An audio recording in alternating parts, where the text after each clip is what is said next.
Hey everybody, it's Rose. I hope you're doing well today. Today is our day 5 of our spiritual practice. And so I am a little late getting this video up today because I had a blip in my morning where I needed to take the dog outside at a different time, and so that's how it goes. Sometimes even when we want to do our spiritual practice, something gets in the way and we have to rearrange things so that we can do something a little differently.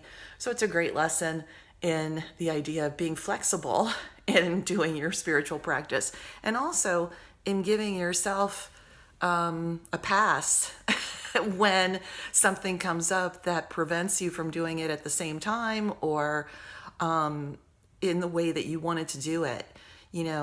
I'm not really dressed today yet. I'm not really ready to do all of this yet today, but I'm going to show up and I'm going to do it this way because I know that I need to do my spiritual practice.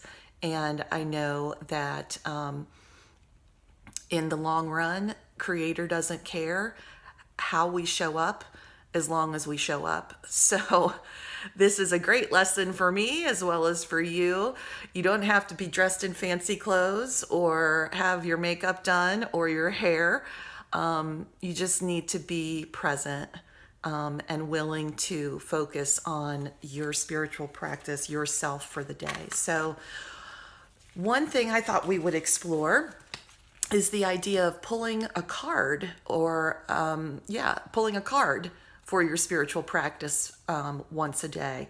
I am a tarot card reader. I've been reading cards since I was 16 years old, but I also have lots of what they call oracle decks, and any of those kinds of cards that are designed with artwork on them that is meant to inspire and give you something to think about in terms of your outlook on life. Any of those kinds of things can be used to inspire your day and to give you something to think about and to remind you of qualities that are important in our lives. So today I'm going to pull a card. I'm actually using a deck called the Magdalene Oracle. It looks like this. This is the box. And it's by, oh gosh, doesn't have the author on the front. Tony Carmine Salerno. Tony Carmine Salerno. And so there are lots of these decks that are available in lots of places. Usually metaphysical stores are a wonderful place to get a deck. But you can also sometimes find them in regular bookstores like Barnes and Noble, or you can go online and look at decks and see which ones appeal to you. I think it's important, if you're going to use an oracle deck, to choose one that is speaking to you from an aesthetic and artwork sort of point of view, because tarot and oracle decks really are about the artwork and the symbolism in the pictures that are depicted. So I would encourage you, if you decide that you'd like to get a deck, to pick out something that really resonates with you.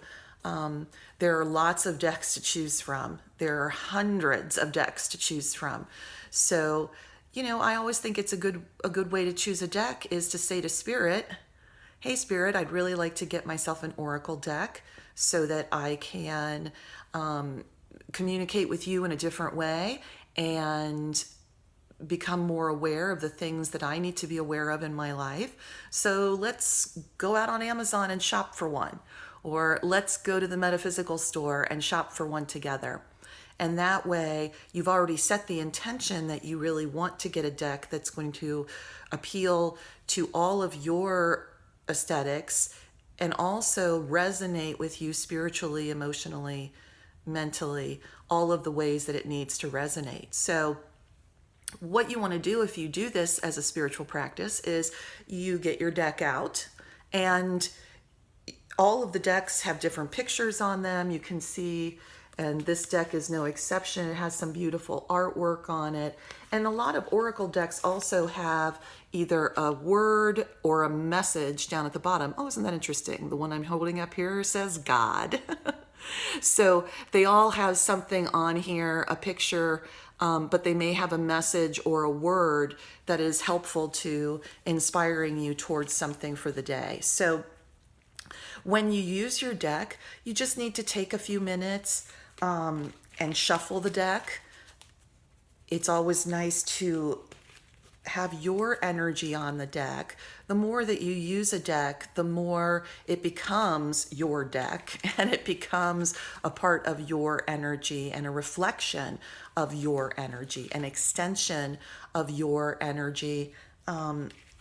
And it can be used for guidance, for wisdom, for inner knowledge. So all I'm going to do right now is I'm just shuffling my cards around a little bit, and I'm going to just take a moment and center and breathe.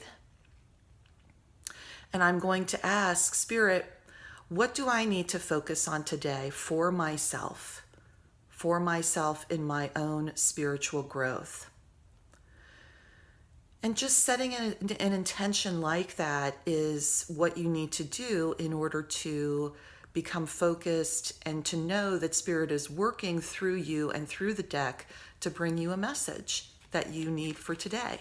So I am going to I'm going to just fan my cards out here. You guys can see them, but I can't. And I'm going to just mindfully choose a card that seems to want to be chosen today. So this is the one that's sort of intuitively sticking out to me. So the card that I've chosen today is this one. It's the message on the bottom of the card says heart and soul. And then it has this beautiful picture, this beautiful artwork on it, which is one of the reasons I love this deck so much. So what you want to do when you get your card and you've pulled your card for the day, take a look at the card. Look at the imagery on the card. Look at the colors on the card. See what draws your eye on the card. So to me, what I'm seeing in this card as I look at it, and I don't know if you can see it in this picture, but as I look at this beautiful picture of this woman who's very contemplative and meditative in her own facial expressions, I see within her all of these stars and swirls and what looks like a galaxy. And so it reminds me very much of all of the hidden parts of ourselves, all of the things that are within ourselves that we might not always remember, that we might not always be in tune with or understand. And so there's a message here to me about the idea of looking within and looking at your own self and being very reflective about that. And I'm also very drawn, this is very interesting to me because in this card, she's actually wearing a cross on a necklace around her neck, which is interesting to me because this deck is not geared for to be Christian in any particular way. But the idea of the cross speaks to me from a Catholic standpoint. If you know Christian tradition, the idea of Jesus being on the cross being a symbol in a lot of ways of suffering and sacrifice. And then when Jesus had his resurrection in the Christian faith, that there's a rebirth that happens. So that reminds me that there is always rebirth that's available to us, and it is within us to be able to do that. You know, the name on the card is heart and soul. And so that speaks in a lot of ways to how your heart energy is very connected to your soul energy. And that's what it says to me. So when you choose your card, you might want to look at all of the picture, all of the symbolism that draws your eye on the card. You might want to write that down in a journal. When I'm finished here today, I'll probably do a little journaling about this card. And there may be some things that come up as I journal about it that come together in a way that I haven't thought about yet since we've been talking about the card. But pulling an oracle card like this can really bring you into a place of meditation. It can bring you into a place of contemplation and reflection on your own spiritual self that can really highlight some of the things that you need to know for yourself, as well as sometimes they'll point out things that you have no idea what they mean. And so taking that card and reflecting on it, journaling on it, meditating on it in your own quiet time, which is also a spiritual practice, can really help you to understand yourself better, understand where you are on your journey better, and where you need to be going on your path. So today's spiritual practice, choose an oracle card or a tarot card. And if you don't have a deck, you might want to think about getting one. They're not very expensive. There are lots to choose from. There's a deck for everybody and every taste that's out there. So I would encourage you to look at those and use them as a tool for reminding you of things that you need to focus on in your own life, which is a wonderful spiritual practice. So with that, I'll end for today, and I thank you for being with me, and I hope that you'll join me again tomorrow. We have something else to explore tomorrow. So until then, have a wonderful day. Blessings to you all. Bye-bye.